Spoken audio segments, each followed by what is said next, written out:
कैसे कैसे साजिशों के शिकार हो रहे हैं। मौलाना जर्जीस साहब, हम और आप जानते कितने बेबाक मुकर्रिर थे।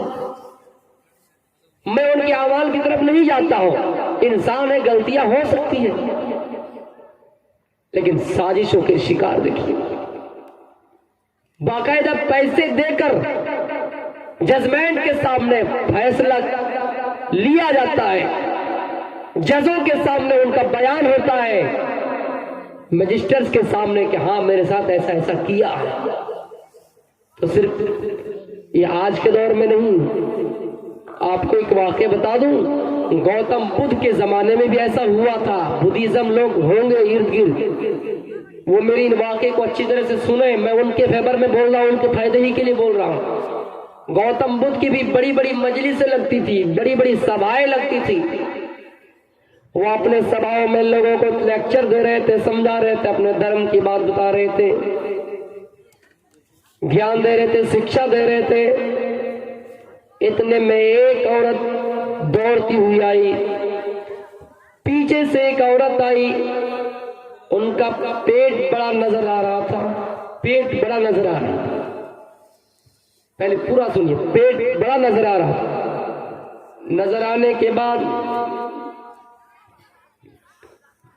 उनका पेट बड़ा नजर आ रहा था और आकर उसने कह दिया, लोगों, मजलिस में बैठने वाले लोगों, ये गौतम बुद्ध तुम्हारे सामने तकरीर कर रहा है, तुम्हारे सामने लेक्चर दे रहा है, लेकिन इन्होंने मेरे साथ मुंह काला किया है, इन्होंने मेरे साथ दुष्कर्म किया है, इन्होंने मेरे साथ जिना किया है, इन्होंने मेरे साथ गलत काम किया है और मेरे पेट में बच्चा है। देखिए, पेट बड़ा कर क्या आया था, मेरे पेट में बच्चा है। ये सिर्फ लोगों को लेक्चर देता है, मेरी फिक्र नहीं है, मेरे बच्चे की फिक्र नहीं है, पेट में पलने वाले बच्चे की फिक्र नहीं है, इनको ख्याल नहीं है, शोर नहीं है, ये तो सिर्फ अपने काम से मगन रहता है। सेम वही हालत, वो लड़की का भी बयान सुनिए, वही कहती है, क्या कहती है कि आज यहाँ कल वहां, ये वहां, मेरी फिक्र नहीं, ऐसा वैसा, सेम वही चीज। अच्छा, ऐसी बात है, गौतम बुद्ध सर झुकाए उसी जगह पे बैठे रह गए, कुछ नहीं कहा। जितने उनके हासिदीन थे, जिनके उनके दुश्मन थे, सबने हाहाकार मचा दिया। क्या है गौतम बुद्ध, ये कैसे हो सकता है कि तुम किसी और के साथ ऐसा काम करो, तुम्हारे ऊपर भरोसा टूट चुका है, तो तुम लोगों को लेक्चर दो और तुम ऐसा काम करो, तुमने ऐसा काम कैसे कर लिया? बगैर तहकीक के, बगैर समझे सोचे गौतम बुद्ध को लोगों ने तानाजानी की, गौतम बुद्ध को लोगों ने बुरा भला कहा। गौतम बुद्ध ने एक ही बात कहा कि मामला आगे बढ़ाया जाए। अगर हम कह देते कि हम इस मामले में सच्चे, हमने कोई गलत काम नहीं किया, तो तुम लोग मानोगे नहीं। ये कि लड़की की बात मान लोगे, लड़की जो कहेगी वो बात मान लोगे। अगर कहता हूं कि सही में किया है तो तुम मेरे ऊपर अत्याचार करोगे, लिहाजा ये मामला आगे तक बढ़ाया जाए। उस जमाने में जो राजा महाराजा का दौर चलता था, वहां पर उस लड़की को भी बुलाया गया और गौतम बुद्ध को भी उस जगह पे बुलाया गया। गौतम बुद्ध एक जगह पे, वो औरत एक जगह पे, गोया के एक कटघरे में, दूसरा दूसरे कटघरे में। गौतम बुद्ध से पूछा गया, राजा ने कहा है गौतम बुद्ध क्या बात है, क्या मामला, कहाँ तक सही है? गौतम बुद्ध ने एक ही जवाब दिया, कहा है औरत सुनो, जिन्होंने इल्जाम लगाया था कि आए औरत सुनो, इस दुनिया में तुम रहने के लिए नहीं आई हो और मैं भी इस दुनिया में रहने के लिए नहीं आया हूँ। तुम्हें किसने पैसा दिया है, तुम्हें किसने लालच दी है, वो मैं अच्छी तरह से जानता हूँ और तुम भी जानती हो।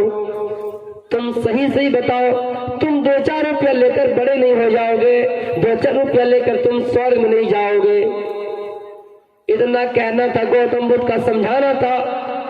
वो औरत उस मजलिस में अपने आप को स्वीकार किया कि नहीं नहीं, मैं इस मामले में झूठी हूँ, मुझे किसी ने हिला इख्तियार करने का, मुझे किसी ने साजिश रचने का, और मैं किसी के चंगुल में फंसकर, किसी की साजिश में शिकार होकर, किसी की बात में आकर मैंने ऐसी तदबीर सोची।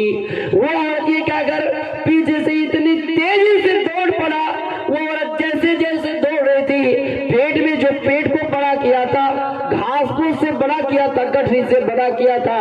जब तेजी से औरत दौड़ने लगी, पुलिस भी उनका पीछा करने लगी और वो औरत दौड़ती हुई जाती है। जो पेट के अंदर घास फूस भरा हुआ था और पेट को बड़ा किया हुआ था, गठरिया बांधी हुई थी, वो सारी चीजें रास्ते ही में निकल गई, सारी चीजें रास्ते ही में गिर पड़े।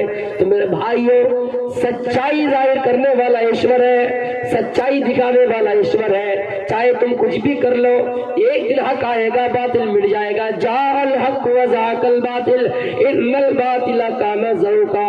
वो औरत जैसे तेजी से भागी, ये सारी चीजें उस जगह पे गिर गई, सारी चीजें उस जगह पे गिर गई। मेरे भाइयों, तो उस जमाने की ये वाकया और आज का ये वाकया बिल्कुल फिट बैठता है, सेम वही मामला। हम और आप ये समझते हैं कि लोगों पर दुश्वारियां नहीं आएंगी। अल्लाह के रसूल सल्लल्लाहु अलैहि वसल्लम को जब पहली मर्तबा वही नाजिल हुई, आप डरे हुए थे। ये मामला वर्का बिन नौफल के पास लेकर गए।